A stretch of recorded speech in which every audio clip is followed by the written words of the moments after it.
કોઈ સંસારમાંથી એક વ્યક્તિ ઓછો થયો એનું દુઃખ નથી, પણ ભગવત સેવામાંથી એક વૈષ્ણવ ગયો એનો ખેદ છે. આપણે ત્યાં તો કોઈ લગ્ન કરીને બી આવે ને અને એમ કહીએ તો એમ કે ચલો ઘરમાં એક વૈષ્ણવ વધે, આવો ભાવ આપણે રાખીએ. આપણે ત્યાં તો વૈષ્ણવતાના સગાઓમાં પણ વૈષ્ણવતાનો, એટલે આપણે ત્યાં પવિત્ર એકાદશી આદિ આવે ને ત્યારે એવો નિયમ છે કે આપણે ત્યાં પ્રભુને પવિત્ર ધરાવીએ, ગુરુને ધરાવીએ, પણ વૈષ્ણવ પણ એકબીજાને પવિત્ર ધરાવે. એ દિવસે ભલે નજીકના સગા હોય, ભલે મોટી ઉંમરના દાદા હોય ને પૌત્રો 5 વર્ષનો હોય, તો દાદાએ પણ વૈષ્ણવ જાણી એને પવિત્ર ધરાવે. અમારા વલ્લભપુરમાં એવું પવિત્ર બારસ આવે ત્યારે 5 વર્ષનો પૌત્ર હોય ને અમારા વડીલ આચાર્યો દાદા 80 વર્ષના હોય, તો એ વલ્લભ કુલ છે, એની અંદર વલ્લભ બિરાજેલા છે, એવો ભાવ રાખીને 80 વર્ષના આચાર્ય એ 5 વર્ષના વલ્લભ કુલના બાળકને પવિત્ર ધરાવી એને દંડવત કરે અને મિશ્રી આરોગે.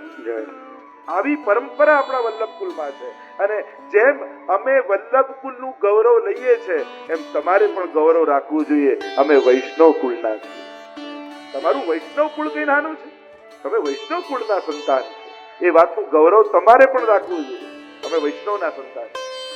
અને આપણે ત્યાં આ વિવેક જ્યારે પણ સત્સંગ ઘરે હોય, હવેલીમાં ગયા હોઈએ, એવા અલૌકિક સ્થાને જઈએ, ત્યારે ઘરના સ્વજનોમાં પણ વૈષ્ણવતાનો ભાવ રાખો. ત્યારે પછી સંબંધી લૌકિક સંબંધી નહીં જાણવા, પછી કંઠીના સંબંધી જાણવા. કયું એ શોકને દૂર કરવા માટે હવે હું પત્ર લખી રહ્યો છું. મેં પણ સમાચાર સાંભળ્યા અને આપણે ત્યાં તો એટલે જ મહાપ્રભુજી પધાર્યા સ્વધામ, એને કહેવાય આસુર વ્યામોહ લીલા. આપણે ત્યાં પુષ્ટિ માર્ગીય શબ્દ છે. આપણે ત્યાં એમ નથી કહેતા ધામમાં ગયા કે દેહ છોડ્યો, કે આપણે ત્યાં વલ્લભકુલ માટે કહીએ આ દિવસે આસુર વ્યામોહ લીલા કરી. આસુર વ્યામોહ લીલા એટલે આસુરી જીવોને મોહ પમાડે એવી લીલા, એને આસુર વ્યામોહ લીલા. કારણ કે પુષ્ટિ જીવો માટે મહાપ્રભુજી ક્યાંય નથી ગયા, આજે પણ ભૂતલ પર જ બિરાજે. આવો ભાવ આપણે. જ્યારે મહાપ્રભુજી લીલામાં પધારી રહ્યા હતા ત્યારે વૈષ્ણવે પ્રશ્ન કર્યો કે જયરાજ, આપ પ્રગટ રૂપે ભૂતલ પર ન બિરાજતા હો તો અમને આપનો પ્રગટ અનુભવ ક્યાં થાય, કઈ રીતે થાય?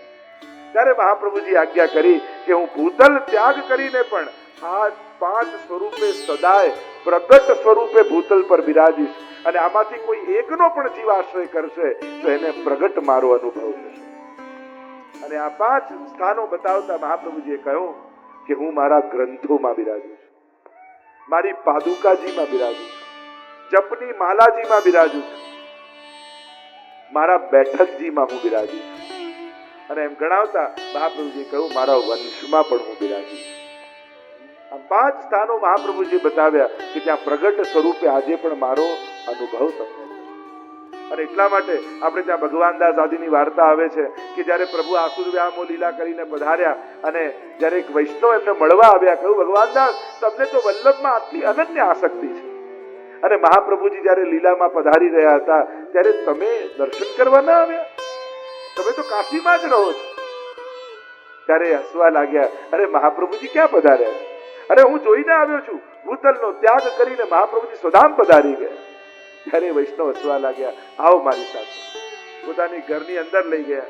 સોયવાનો ઓરડો હતો, કહ્યું કે આ દરવાજો ખોલો. અને જ્યાં વૈષ્ણવે દ્વાર ખોલ્યું, જુએ તો મહાપ્રભુજી ત્યાં પ્રગટ સ્વરૂપે સંધ્યા વંદન કરી રહ્યા છે. અને અનુભવ કરાવ્યો કે દૈવી જીવોને છોડીને મહાપ્રભુજી ક્યાંય નથી ગયા, વૈષ્ણવોને ત્યાં તો પ્રગટ રૂપે શ્રી વલ્લભ બિરાજે. કદાચ બેઠકજીમાં જારીજી ભરવા તમે ન જઈ શકો, પણ તમારા ઘરે કોઈ વૈષ્ણવ આવે અને એને જલ પીવડાવો ને તો એના હૃદયમાં બિરાજતા વલ્લભની જારીજી ભરાનું પુણ્ય તમને મળી જાય. એક વૈષ્ણવને જલપાન કરાવો તો જારીજી ભર્યા બરાબર છે.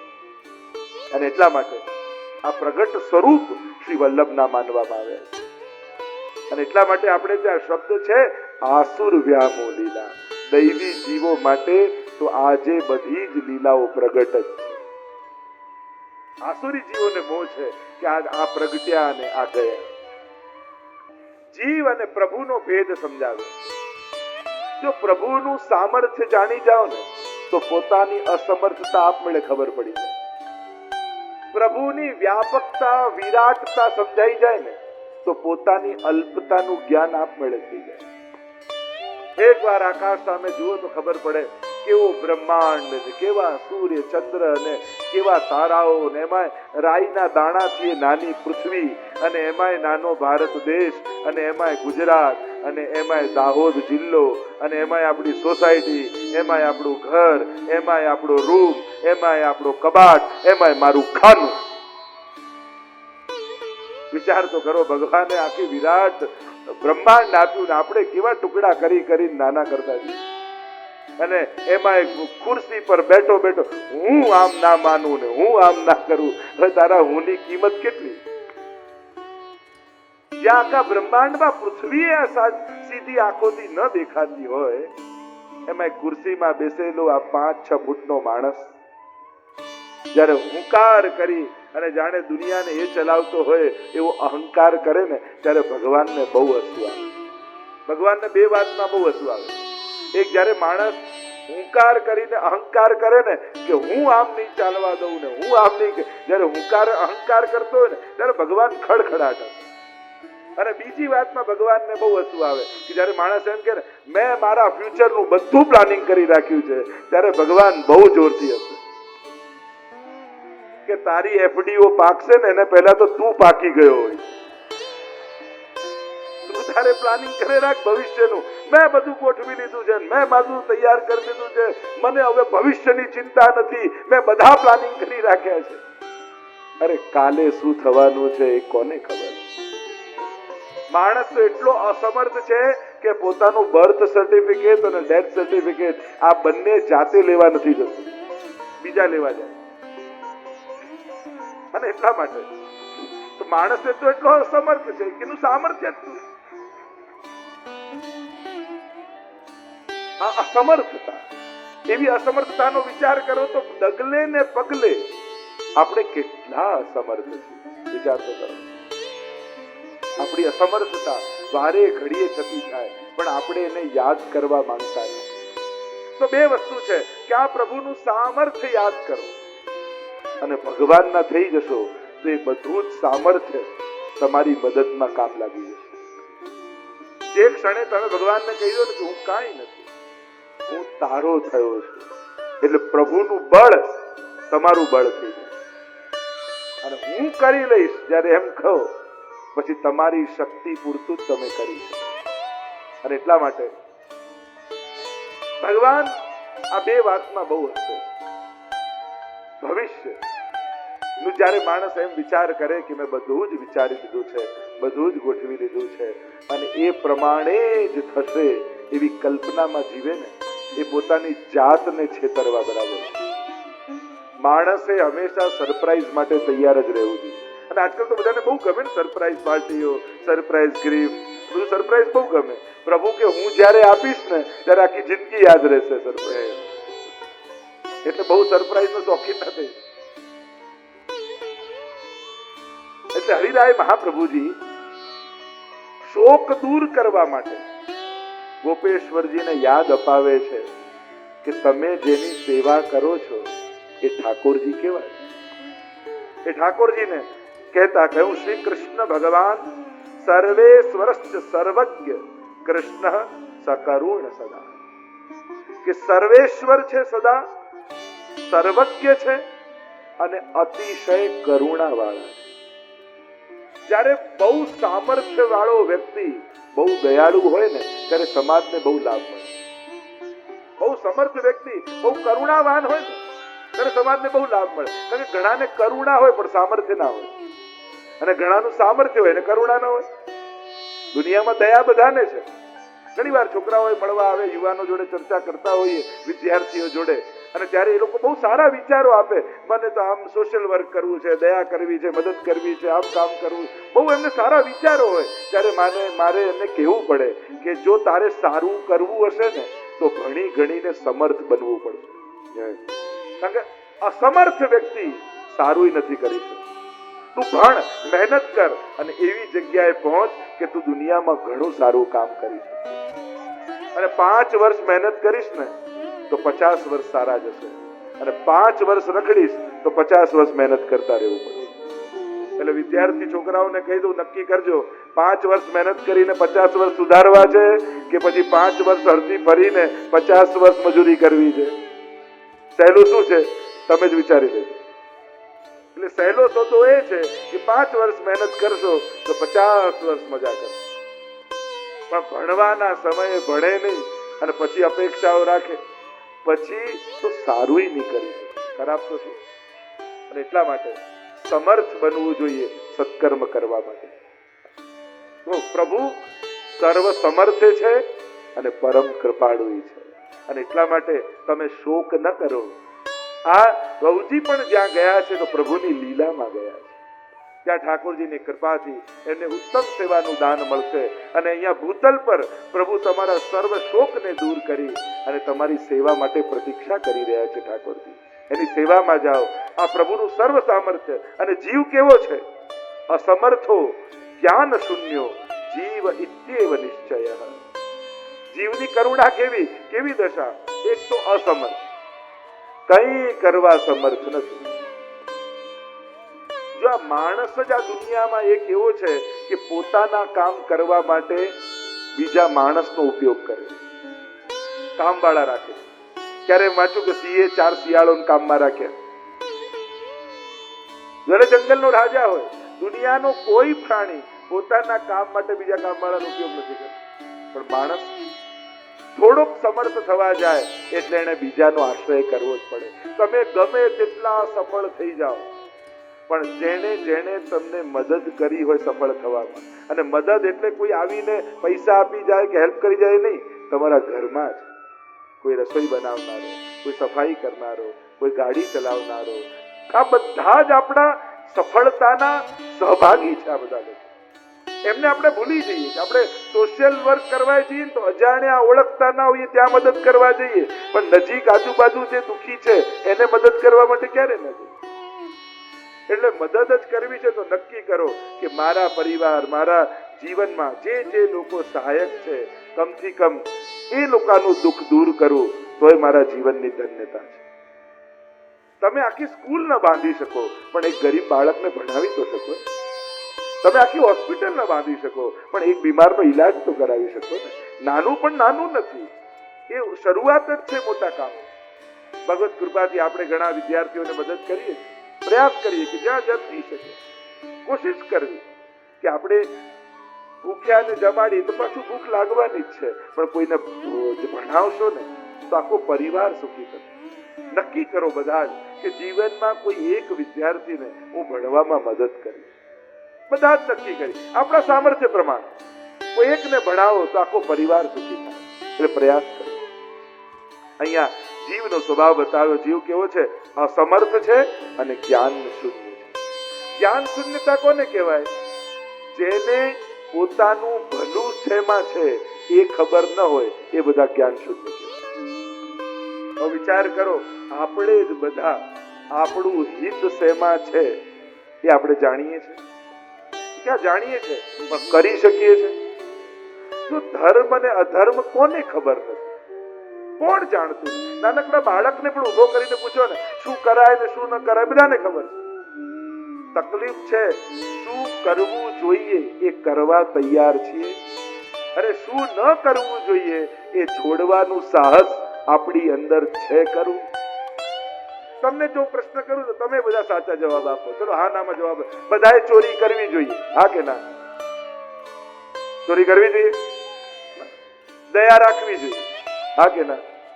મદદ કરવી જોઈએ, સમભાવ રાખવો જોઈએ, હિંસા કરવી જોઈએ. જો તમને બધાને બધી ખબર છે, ખોટા અમને બોલાયા નહીં. ખોટું આટલું બધું કરવાનું શું છે? બધાને બધું ખબર તો છે. જો દુર્યોધને મહાભારતમાં જ વાત છે કે જાનામિ ધર્મમ નચમે પ્રવૃત્તિ, જાનામિ અધર્મમ નચમે નિવૃત્તિ.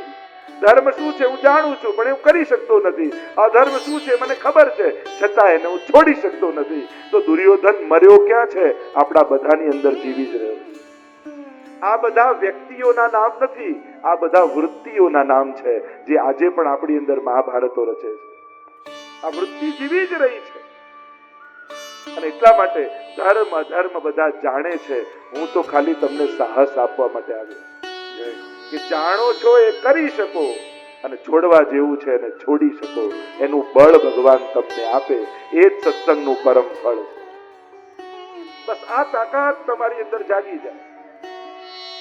હરિનો માર્ગ છે સુરાનો, નહીં કાયરનો કામ જોને, પ્રથમ પહેલા મસ્તક મૂકી વળતી લેવું નામ જોને, અને તીરે ઉભા જુએ તમાશો, તે કોડી નવ પામે જોને. આપણે બધા છે ને કાંઠે ઉભેલા માણસો, કૂદું કે નહીં, કૂદું કે નહીં, કૂદું કે નહીં, બસ કિનારે ઉભા ઉભા વિચાર્યા જ કરે કે જવું કે નહીં, જવું કે નહીં, જવું કે નહીં. આ તો અમારા જેવા આવે ધક્કો મારીને જતા રહે, અને એકવાર પાણીમાં કૂદે તો તરત આપ મેળે આવડી જાય. અને માહી પડ્યા તે મહા સુખ માણે, દેખનારા દાજે જોને. અને જે કૂદી ગયા ને એ જ સાગરમાંથી રત્નો લઈને બહાર આવ્યા. જો આ રત્નો પામવા છે સત્કર્મના, પુણ્યના, સૌભાગ્યના, તો એકવાર કૂદકો મારવાનું સાહસ કેળવવું પડશે. કૂદી ગયા તો પછી આનંદ. પણ તીરે ઉભા જુએ તમાશો, તે કોડી નવ પામે જોને. કિનારે ઉભેલા જે કેવલ તમાશાને જુએ છે એને કોડી પણ મળતી નથી. અને એટલા માટે અહીંયા હરિરાયજી કહે છે, એક તો જીવ અસમર્થ છે, ભાગ્યથી, કર્મથી, સ્વભાવથી, પરિવારથી, સંજોગોથી, આ બધાના ભરોસે જ ગાડી ચાલે છે ને. તમારી કાર ચલાવતો ડ્રાઈવર હોય તો તમે શાંતિથી બેઠા રહો, તો ભરોસો છે. ડોક્ટર પાસે જાઓ, ઇન્જેક્શન ખાઓ, ભરોસો છે. તમે કહો છો ના ના પેલા શું આમાં છે, બધી દવા મને સમજાવો ને આ કરો, તો કોઈ ટાઈમ છે મારી પાસે? ભરોસો છે. તો વિચાર કરો, ગાડી ચલાવનાર ડ્રાઈવર પર આટલો ભરોસો, તો જિંદગી ચલાવનાર ભગવાન પર આટલો ભરોસો નહીં કે બરાબર લઈ જશે, એ બરાબર પાર ઉતારશે, એટલો ભરોસો એના પર. અસમર્થ છો એ સમજી લેજો, એટલે તમારી જિંદગી સહારે જવાની છે. જિંદગી ગઈ છે સહારે સહારે, જનાજો જશે કાંધે કાંધે. આશ્રય જોઈએ જ છે. ચાહો કે ન ચાહો, નજીકના સગાઓનો સહારો નહીં લો તો દૂર અજાણ્યા મિત્રો બનાવવા પડશે, એના ભરોસે રાખવું પડશે. પણ મર્યા પછી એ ચાર ખભા તો માણસને જોઈએ. ચાહનારની ચિતા પર કોઈ ચડતું નથી, ચડવું તો એક તરફ એની રાખને કોઈ અડતું નથી. બેફામ તોય કેટલું થાકી જવું પડ્યું, નહીં તો જિંદગીનો માર્ગ છે ઘરથી કબર સુધી. ક્યાં વધારે રસ્તો કાપવાનો, એ પણ આપણે ક્યાં ચાલવાના, બીજા લઈ જવાના. તોય માણસ કેવો થાકી જાય, ક્યાં ક્યાં દોડી ભાગીને કેવું કેવું મેળવવાની કોશિશ. કેવો ને એક સંતને ઘરે પધરાવ્યા અને આખું ઘર બતાવે, જો ગુરુદેવ અમારે ત્યાં ઘર ઘંટી, લોટ દળાવવા બહાર ન જવું પડે, જો અમારે ત્યાં વોશિંગ મશીન, કપડા ધોવા બહાર ન જવું પડે, જો અમારે ત્યાં અમારે બહાર ન જવું પડે, આખું ઘર બતાવીને કે બહાર ન જવું પડે. બહાર ગુરુદેવે કહ્યું, બેટા બહાર તો જવું જ પડશે, તું નહીં જાય તો લોકો કાઢશે, કારણ કે ઘરમાં તે સ્મશાન નથી બનાવ્યું. બાકી બહાર તો જવું જ પડશે, તું નહીં જાય તો આજ બધા બહાર કાઢશે. કાઢો કાઢો, લોકો કેવી ઉતાવળ આવી જાય. જીવનની સમી સાંજે જખમોની યાદી જોઈ હતી, બહુ ઓછા પાના જોઈ શક્યો, બહુ અંગત અંગત નામ હતા. એ જ સ્વજનોના ભરોસે આ આખી જિંદગી જતી હોય. અને આપણા બધાની તકલીફ એ ઘણી વાર મૃત્યુ સુધારવાની ચિંતામાં જીવન સુધારવાનું જ ભૂલી જઈએ. મૃત્યુ સુધરે, મૃત્યુ સુધરે, ભાગવત મૃત્યુ સુધરે, મનોરથ મૃત્યુ સુધરે, અમારું મૃત્યુ સુધરે એની ચિંતા. અને એટલી તાકાતથી પણ ના જીવતા. મર્યા પછી લોકો મને યાદ કરે, શા માટે? એવી તાકાત એટલે ઘણા લોકોને એવી એટલા માટે સત્કર્મ કરે કે અમારા ગયા પછી લોકો યાદ રાખે. શા માટે યાદ? એક ફૂલ ખીલે, પોતાની પૂરી સુગંધ વ્યાપે, પ્રસરાવે, પછી કરમાઈને એ જ ખાતર બની જાય અને બીજા ફૂલોને ઉગવાનો મોકો આપે. બસ આ જ ફૂલનું જીવનની સફળતા છે. ભારતની તકલીફ જ એ છે, જૂના લોકોને એટલા બધા યાદ અપાવે છે કે નવા લોકોને અવસર જ નથી મળતા. નવા લોકો માટે તક જ ખતમ કરી નાખી. પણ પેલા જેવો થા, પેલા જેવો થા, પેલા જેવો થાય, પેલા જેવા થવામાં પેલો પોતાના જેવો જ નથી થઈ શકતો. ઘણી વાર આ તકલીફ થઈ જાય. અને એટલા માટે એવી તાકાત બી ના લગાવતા કે મને લોકો યાદ રાખે. તમારે એ મહત્વનું છે કે લગ્નના વરઘોડામાં કેટલા લોકો છે એના કરતા સ્મશાન યાત્રામાં કેટલા જોડાયા, એના પરથી નક્કી થાય કે જીવન કેવું જીવે. લોકો એને વળાવવા માટે આવે કે ચલો આખી જિંદગી આપણી સાથમાં અને સાથ આપ્યો છે, સંકટમાં વિપત્તિમાં જોડે ઊભો રહ્યો. એટલે તમે છો ત્યારે તમને લોકો યાદ કરે ને એ વધારે મહત્વનું છે કે તમારા ગયા પછી લોકો તમને યાદ કરે.